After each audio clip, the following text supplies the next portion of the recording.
ZEE5 ಇರುವಾಗ ನೀವು ನಿಮ್ಮ ನೆಚ್ಚಿನ ಶೋಗಳನ್ನ ಎಂದಿಗೂ ಮಿಸ್ ಮಾಡಿಕೊಳ್ಳುವುದಿಲ್ಲ. ಅದು ಸಂಪೂರ್ಣ ಉಚಿತವಾಗಿ.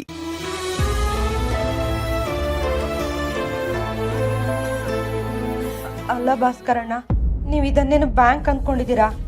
ದಿನ ದಿನ ಬಂದು ಸಾವಿರ ಕೇಳಿದ್ರೆ ನಾವು ಎಲ್ಲಿಂದ ದುಡ್ಡು ತರೋಣ? ನೀವು ಈ ಮಾತು ಹೇಳಬಾರ್ದು ಪ್ರಮುಖ.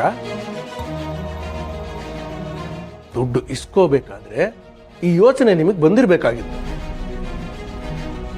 ಅದೆಲ್ಲ ಬಿಡಿ, ನನಗದೆಲ್ಲ ಗೊತ್ತಿಲ್ಲ. ನನಗೆ ಇವತ್ತು ಬಡ್ಡಿ ದುಡ್ಡು 15,000 ರೂಪಾಯಿ ಬೇಕು, ಅದು ಈ ಕ್ಷಣಕ್ಕೆ. ಅಯ್ಯೋ ದೇವ್ರೆ, ನಾವೇನು ದುಡ್ಡಿನ ಗಿಡ ನೆಟ್ಟಿದ್ದೀವ? ನೀವು ಕೇಳಿದ ತಕ್ಷಣ ಹಿತ್ಲಿಗೆ ಹೋಗಿ ಕಿತ್ಕೊಂಬಂದು ತಂದ್ಕೊಡೋದಿಕ್ಕೆ? ಅದು ನಿಮ್ಮ ತಲೆನೋವು ಪ್ರಮುಖ. ನೀವು ದುಡ್ಡನ್ನ ಗಿಡದಲ್ಲಾದ್ರೂ ಇಡಿ, ಬ್ಯಾಂಕಲ್ಲಾದ್ರೂ ಇಡಿ. ನಾನು ಬರಿಗೈಯಲ್ಲಿ ಆಶ್ರಮಕ್ಕೆ ಹೋದ್ರೆ ಗುರುಗಳನ್ನ ನನ್ನ ಕೊಂದೇ ಬಿಡ್ತಾರಷ್ಟೇ. ಈಗ ಒಂದು ಕೆಲಸ ಮಾಡಿ, ಇವತ್ತು ನನಗೆ 15,000 ರೂಪಾಯಿ ಕೊಡಿ. ನಾನು ಇನ್ನು ಸ್ವಲ್ಪ ದಿನ ನಿಮ್ಮ ಹತ್ರ ದುಡ್ಡು ಕೇಳೋದಕ್ಕೆ ಬರೋದಿಲ್ಲ. ಇಲ್ಲ ಅಂದ್ರೆ ನೀವು ದುಡ್ಡು ಕೊಡೋದಕ್ಕೆ ಆಗೋದೇ ಇಲ್ಲ ಅಂತಂದ್ರೆ ನಾನು ಇಲ್ಲಿಂದ ಕದ್ಲೋದೇ ಇಲ್ಲ ಅಷ್ಟೇ. ಹಾ, ಕದ್ಲಲ್ಲ ಅಂದ್ರೆ? ಭಾಸ್ಕರಣ್ಣ, ನಾನು ಹೇಳ್ತಿಲ್ವ ನಿಮ್ಗೆ ನಮ್ಮ ಹತ್ರ ದುಡ್ಡಿಲ್ಲ ಅಂತ? ನಿಮ್ ಕೈಲಿ ದುಡ್ಡು ಕೊಡೋದಕ್ಕೆ ಆಗ್ಲಿಲ್ಲ ಅಂದ್ರೆ ದುರ್ಗನ್ನ ವಾಪಸ್ ಕರೆಸಿ ನಮ್ಮ ಆಶ್ರಮಕ್ಕೆ ಕಳಿಸ್ಕೊಡಿ. ಅದು ನಿಮ್ ಕೈಲಿ ಆಗ್ಲಿಲ್ಲ ಅಂದ್ರೆ ಹೇಳಿ, ನಾವೇ ನಮ್ಮದೇ ದಾರಿಲಿ ದುರ್ಗಾ ಆಶ್ರಮಕ್ಕೆ ತಾನಾಗೆ ಬರೋ ಹಾಗೆ.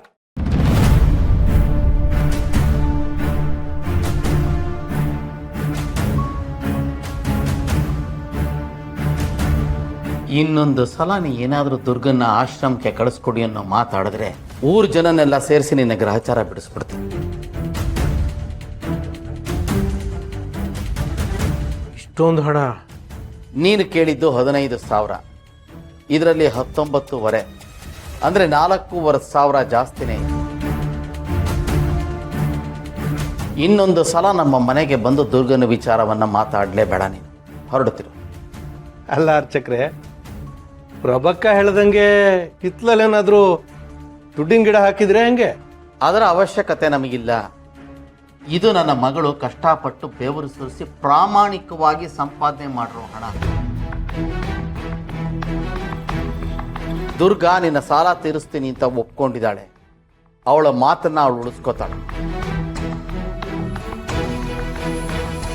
ಸುಳ್ಳು ಲೆಕ್ಕ ಹೇಳೋ ಅಭ್ಯಾಸ ನಮಗಿಲ್ಲ. ಹೊರಡ್ತಾ ಇದ್ದ. ಅವಳು ಊರಿಗೆ ಹೋಗಿ ಅಷ್ಟೊಂದು ದಿನನೂ ಆಗಿಲ್ಲ. ಇಷ್ಟೊಂದು ದುಡ್ಡು ಹೆಂಗೆ ಸಂಪಾದನೆ ಮಾಡ್ತಿದ್ದಾಳೆ ಅವಳು? ಇಲ್ಲ, ಅವಳು ಬೆಳೆದ್ರೆ ನಮಗೆ ತೊಂದರೆ. ಅವಳು ಬಾಲ ಕಟ್ಟು ಮಾಡಬೇಕು. ಹೊರಡು ಒಂದೇ. ತಮ್ಮ ಆಶೀರ್ವಾದ. ಬರ್ತೀನಿ ಪ್ರಭಕ್ಕ.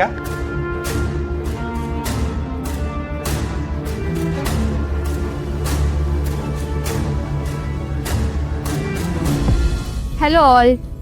ಶರತ್ ಸಾಹೇಬ್ ದುಬೈಗೆ ಹೋಗಿರೋದ್ರಿಂದ ಇವತ್ತು ಆಫೀಸಿಗೆ ನಾನು ಬಂದಿದ್ದೀನಿ. ಆ್ಯಂಡ್ ಕೆಲವೊಂದು ರೆಸ್ಪಾನ್ಸಿಬಿಲಿಟೀಸ್ ಕೂಡ ಕೊಟ್ಟಿದ್ದಾರೆ. ಸೊ ಅದನ್ನೆಲ್ಲ ನಿಮ್ಮ ಸಹಾಯದಿಂದ ಮಾಡಬೇಕಾಗಿದೆ.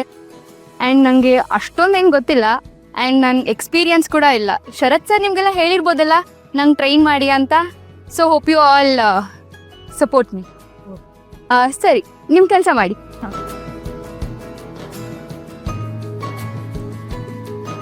ಅರೆ ಶಾನ್ವಿ, ನೀನು ಆಫೀಸಿಗೆ ಬಂದಿದ್ಯಾ? ಒಳ್ಳೆ ಸರ್ಪ್ರೈಸ್. ಸರ್ಪ್ರೈಸ್ ಏನಿಲ್ಲ ಮಾಯಾ, ಅಣ್ಣ ಕಳಿಸಿದ್ದು. ಶರತ? ಅಣ್ಣ ದುಬೈಗೆ ಹೋಗಿದ್ದಾನಲ್ಲ, ಅದಕ್ಕೆ 2 days ಫ್ಯಾಕ್ಟ್ರಿನ ನೀನೇ ನೋಡ್ಕೊ ಅಂತ ನನ್ನನ್ನು ಕಳಿಸಿದ. ವಾಟ್? ಶರತ್ ದುಬೈಗೆ ಹೋಗಿದ್ದಾರಾ? ಹಾಂ, ಏನೋ ಅರ್ಜೆಂಟ್ ಕೆಲಸ ಇತ್ತು ಅಂತ ಮಾರ್ನಿಂಗೇ ಹೋದ. ಏನೋ ಸಮ್ಮಿಟ್ ಅಂತಿದ್ದ. Oh, okay. Shanvi, it's okay. I will take care of everything. ಶರತ್ದೇನಾದರೂ ಕೆಲಸ ಇದ್ರೆ ನಾನೇ ಅದನ್ನ ಹ್ಯಾಂಡಲ್ ಮಾಡ್ತೀನಿ. You don't worry. ಬರೀ ಏನಿಲ್ಲ ಮಾಯಾ, ಅಣ್ಣ ಕೆಲವೊಂದು ರೆಸ್ಪಾನ್ಸಿಬಿಲಿಟಿನ ನಂಗೂ ಕೂಡ ಕೊಟ್ಟಿದ್ದಾನೆ. ನಾನೇ ನೋಡ್ಕೋಬೇಕು ಅಂತ ಹೇಳಿದ್ದಾನೆ. ಏನು, ನಿನಗೆ ರೆಸ್ಪಾನ್ಸಿಬಿಲಿಟೀಸ್ ಕೊಟ್ಟಿದ್ದಾನ? ಚಿಕ್ಕ ಹುಡುಗಿಗೆ? ಚಿಕ್ಕ ಹುಡುಗಿ ಅಂತ ನೀವು ಅಂದ್ಕೊಂಡಿದ್ದೀರಾ, ಆದರೆ ಅಣ್ಣಂಗೆ ನಾನು ಕಲೀಲಿ ಅಂತ ಆಸೆ. ಅದಕ್ಕೆ ನನ್ನ ಮೇಲೆ ನಂಬಿಕೆ ಇಟ್ಟು ಕೆಲವೊಂದು ಕೆಲಸ ಹೇಳಿದ್ದಾನೆ. ಕೆಲವರು ಕ್ಲೈಂಟ್ಸ್ ಎಲ್ಲ ಬರೋರಿದ್ದಾರೆ, ಅವರಿಗೆಲ್ಲ ಹೊಸ ಕಲೆಕ್ಷನ್ ತೋರಿಸೋದಿದೆ. ಸೊ ಅದನ್ನೆಲ್ಲ ನನಗೆ ನೋಡ್ಕೊಳಕ್ಕೆ ಹೇಳಿದ್ದಾನೆ. ನಿನ್ಗೆ ಅವನು ರೆಸ್ಪಾನ್ಸಿಬಿಲಿಟೀಸ್ ಕೊಟ್ಟಿರ್ಬೋದು, ಆದರೆ ಅದನ್ನ ಹ್ಯಾಂಡಲ್ ಮಾಡೋದಕ್ಕೆ ಎಕ್ಸ್ಪೀರಿಯನ್ಸ್ ಬೇಕಲ್ವಾ? ನಾನು ಹೇಳ್ತಾ ಇದ್ದೀನಲ್ಲ, I will take care of everything. ಇನ್ನೂ ಹಾಗೇನಾದ್ರು ಕೆಲಸ ಇದೆ ದಳವಾಯಿ ಅವ್ರಿಗೆ ಹೇಳ್ತೀನಿ, and he will help you out. And ನನಗೊಂಚೂರು ಸ್ಯಾಂಪಲ್ಸ್ ನೋಡೋದಿದೆ, ಆ ಕೆಲಸನೂ ನಾನೇ ಮಾಡ್ತೀನಿ. ಇಲ್ಲ, ಅಣ್ಣ ನಿಮ್ಗೆಲ್ಲ ಹೇಳೋಕ್ ಹೇಳಿದಾನೆ. ಸ್ಯಾಂಪಲ್ಸ್ ನೋಡೋದನ್ನ ಅಣ್ಣ ಬಂದ್ಮೇಲೆ ಇಟ್ಕೋಬೇಕಂತೆ. ಅದು ಹೇಗಾಗತ್ತೆ? ಅರ್ಜೆಂಟ್ ಇದೆಯಲ್ಲ. ಇಲ್ಲ ಮಾಯಾ, ಜಸ್ಟ್ ಕ್ಲೈಂಟಿಗೆ ಡಿಸೈನ್ ತೋರಿಸಿದ್ರೆ ಸಾಕಂತೆ. ನಿಮ್ಗೆ ಗೊತ್ತಲ್ಲ, ನಮ್ಮ ಕಂಪ್ನಿಲಿ ಡಿಸೈನ್ ತೋರಿಸೋದೇ ಒಂದು ರಿಚುವಲ್ ಅಂತ. ಇದನ್ನೆಲ್ಲ ಅಣ್ಣ ಮತ್ತೆ ಅಕ್ಕನೇ ನೋಡ್ಕೋತಾ ಇದ್ದಿದ್ದು. ಶಾನ್ವಿ, ನಾನು ನಿಮ್ಗೆ ಅದಕ್ಕೆ ಅಲ್ವಾ? ಕೊಡಿಲಿ, ನಾನು ಅದನ್ನ ಹ್ಯಾಂಡಲ್ ಮಾಡ್ತೀನಿ. ಇಲ್ಲ, ಇದನ್ನ ಅಣ್ಣ ಮತ್ತೆ ಅಂಬಿಕಾ ಅದಕ್ಕೆ ಇಬ್ಬರೇ ಮಾಡ್ತಾ ಇದ್ದಿದ್ದು. ಶಾನ್ವಿ, ಕಮಾನ್, ಅಂಬಿಕಾ ಚಾಪ್ಟರ್ ಕ್ಲೋಸ್ ಆಗಿದೆ.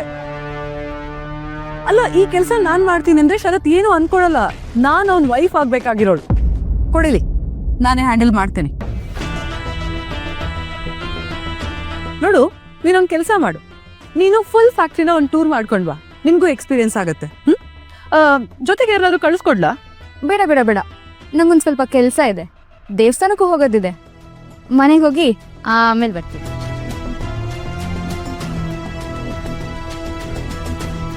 ಶಾನ್ವಿ, ಚಿಕ್ಕವ್ರ ತರ ಇದ್ರೆ ತುಂಬಾ ಒಳ್ಳೇದು. ದೊಡ್ಡ ದೊಡ್ಡ ರೆಸ್ಪಾನ್ಸಿಬಿಲಿಟಿಗಳಿಗೆ ನೀನು ಈ ಚಿಕ್ಕ ಶೋಲ್ಡರ್ ಸಾಕಾಗಲ್ಲ. ಇನ್ನು ತುಂಬಾ ಎಕ್ಸ್ಪೀರಿಯನ್ಸ್ ಬೇಕು.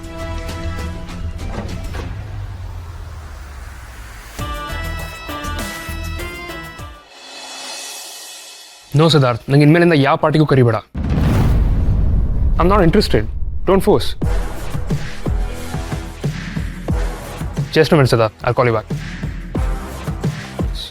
ಪ್ರಸಾದ, ಕಟೀಲ ದುರ್ಗಾ ಪರಮೇಶ್ವರಿ ದೇವಸ್ಥಾನದ್ದು. ನನ್ನ ಫ್ರೆಂಡ್ ಹೋಗಿದ್ಲು, ತಗೋ.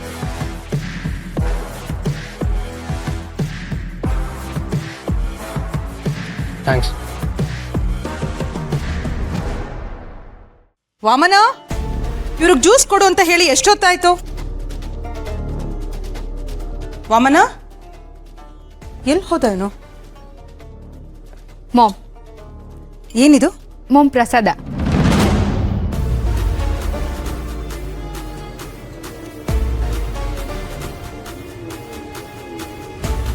ಯಾಕೆ ಮಾಮ್?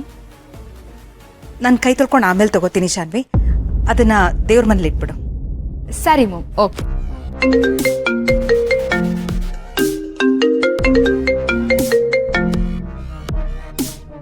ಹಾ ಐಶು, ನಿಂಗೊಂದು ಲಿಂಕ್ ಕಳ್ಸಿದೆ, ನೋಡಿದ್ಯಾ?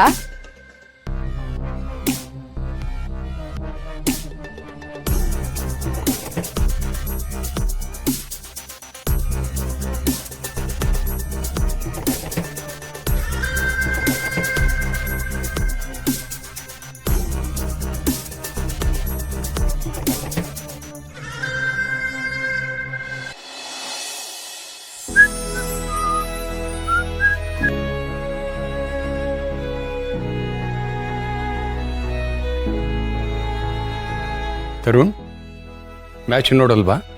ಇನ್ನಿಂಗ್ಸ್ ಬ್ರೇಕ್ ಅಂತ ಮಾವ. ಓ, ಏನಿದು? ಇದು ಪ್ರಸಾದ ಅಂತೆ ಮಾವ, ಶಾನ್ವಿ ಫ್ರೆಂಡ್ ತೊಗೊಂಬಂದಿದ್ದು. ಪ್ರಸಾದನ? ಯಾವ ದೇವಸ್ಥಾನದ್ದು? ದುರ್ಗಾ ಪರಮೇಶ್ವರಿ ದೇವಸ್ಥಾನ. ದುರ್ಗೆ. Z5 ಆಪ್ ಡೌನ್ಲೋಡ್ ಮಾಡಿ ಎಲ್ಲಾ ಸಂಚಿಕೆಗಳನ್ನು ಸಂಪೂರ್ಣ ಉಚಿತವಾಗಿ ನೋಡಿ.